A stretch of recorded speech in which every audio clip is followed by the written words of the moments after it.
Hello, I'm Dolly Curtis, and today it is with great pleasure that I introduce an old friend of mine to you, A.E. Bai, who is a premier landscape architect in our country.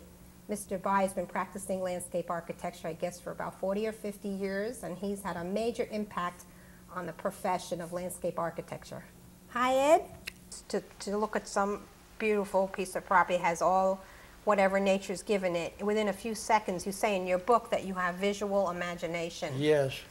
You have to understand what abilities you have. Some people have finger dexterity, then they can be a good dentist. Right. Other people have analytical abilities, mathematical abilities, right, creative imagination. And you've had this ever since you're a youngster, the ability visually to imagine. You're given these aptitudes, and it's for you to know that you have them. And I was working for other landscape architects for about 4 years, and I really couldn't stand it because I could see how I could do it better. So all of a sudden, I said, I know enough, and I declared my independence on January 1, 1951, and it was a great feeling of exaltation. I felt so wonderful. I was free.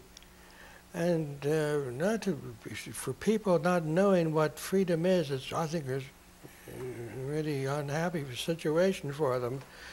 But I had to go through a lot of hardship at the beginning because I had to find people who believed in what I was doing. But lo and behold, people help you out. So you went to Penn State for your schooling. Yes. In the Department of Horticulture. Yes. And graduated as a landscape architecture. Yes. As a landscape architect. Then you worked for a few years, you're saying. Yes. And then you opened up a practice in Connecticut in 1951. And you've been in Connecticut ever since. It's a good 40-some years. And do you know that mostly the people who practice landscape architecture today in Connecticut, I think, had worked for you earlier? Well, it's amazing how many are around here who have offices, and they are people who once worked for me. And one of the beautiful things you've done, I don't know if you know this, is I feel that you've encouraged these people to learn, work with you. You gave them a lot of challenge. You didn't give them just busy things to do. I remember you gave them some very challenging opportunities and a lot of responsibility. And after they had 4, 5, 6 years of experience working with you, you encourage them to go off and start on their own in their own practice. You have to use psychology, and you have to understand the human nature. The more you understand human nature, the more readily you know how to handle people and how to design correctly for people.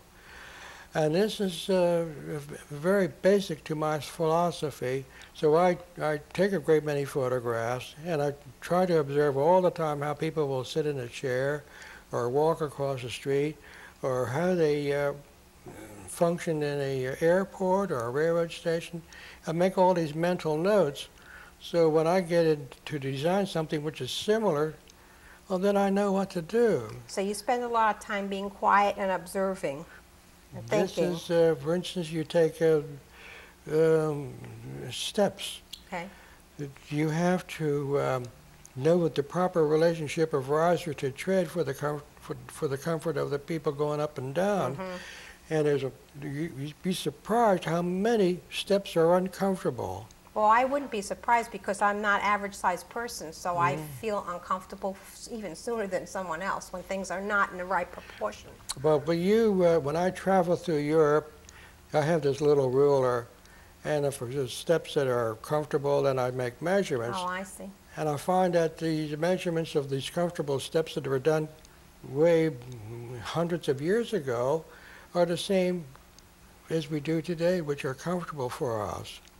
I need to take a few minutes and talk about these books, the one that you wrote, which I have right here. Yes. Which is Art into Landscape and Landscape into Art. So that if people wanted to read more about some of your philosophy and concepts that you developed, they could.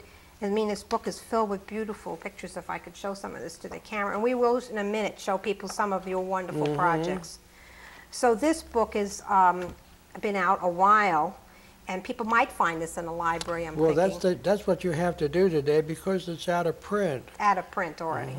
But you might find this in a good library. And then this book about Mr. Bai was written at Penn State. And I thought we might try to show this to the camera somehow, abstracting the landscape. Of course, this has a lot of the philosophy of what goes behind your designs. And I understand another book that you've been working on for 25 years. This is the book that's going to be about moods. Yes. Moods interpreted into landscapes. It's going to happen soon, yes, too. They have been building up this collection for quite a long time. And in my teaching at different universities, I will mention these moods, and people will say, well, why don't you write a book about it? So this I have done. So you expect that to happen then, within the next year?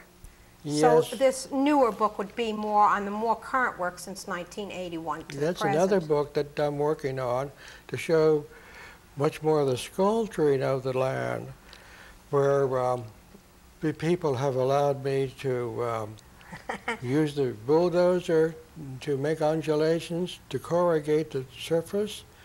And then when the sun is low in the sky on a clear day, these shadows are rising up and down. And it's so eloquent. And the people understand that, they enjoy it, and it keeps changing, of course, every 5 minutes. So what you have in the morning is one thing, and then late in the afternoon is another thing. And they're very happy with this, what we call minimization. There's no flowers. There's just these meadows and lawns with the dark background of trees and the shadows. It's a sculpturing process, just like sculptor will be modeling with clay. I will have a bulldozer operator who I'll say, now go down deeper here and raise it there. It's huge fun. And when I'm doing that, all my agonies, all my problems are just not there. This is to be understood. The creative person, when he's working real hard, is incredibly satisfying. Right, because the true self is being explored and happening. Yes, the process of doing things is the great joy in my life. The number one joy in my life. Right. The process of doing something. And so as long as I have one commission to do after another, and I'm allowed to do some of these unusual things, how could it be any better than that? As long as the challenge is there. Yeah. So let's tell people all about Penn State and how they've come and taken all your drawings and all your work, which is now there on permanent display. They thought it was very important that they have everything. Which is wonderful, so everything is in one place. Plans and letters and files and photographs.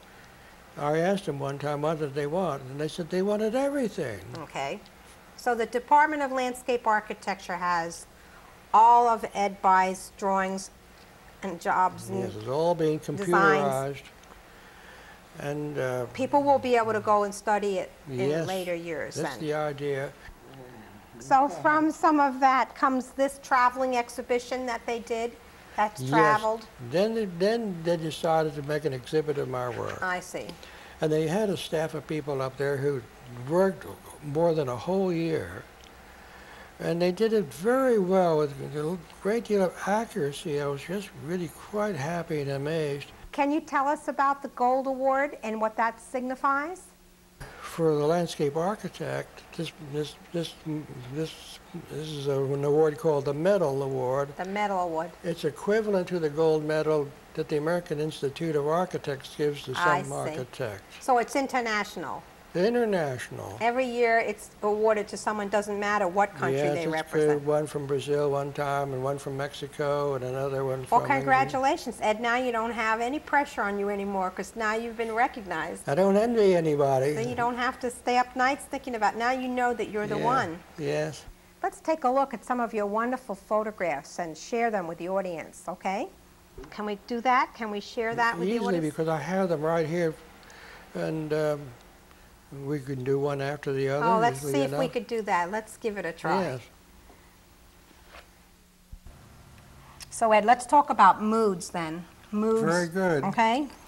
Well, now this first photograph we're looking at, these are European beech trees planted in a double row, and it has a dominant idea or concept or a very strong emotional appeal in regards to the monumentality and the verticality. The major idea in this photograph is one of grandeur, but we also see delicacy in the branches. We see strength in the heavy trunks that are side by side. If we see them growing closely together, it proves that we can plant trees closely together and have them attain a great size. Also, we see a certain element of mystery where this path disappears to the left way down at the end of this alley. What's this tell us? Well, this is isolation and loneliness. Here this house is by itself in the Nova Scotia landscape. Okay. And simplicity of composition and austerity. And we can use these words to describe what we look at. Oh, look at this one. Well, here we have, of course, strength and antiquity in tree life. We see sturdiness, tenacity. These are adjectives that you can readily use, but above all, one of great endurance and strength. And how about this beautiful photograph? Here we have an example of delicacy. The idea that we can see in this photograph the gentle winds that are blowing these reeds, and the ruffling of the surface of the water, and the soft contouring of the hills. It was all very soft and sequential and delicate.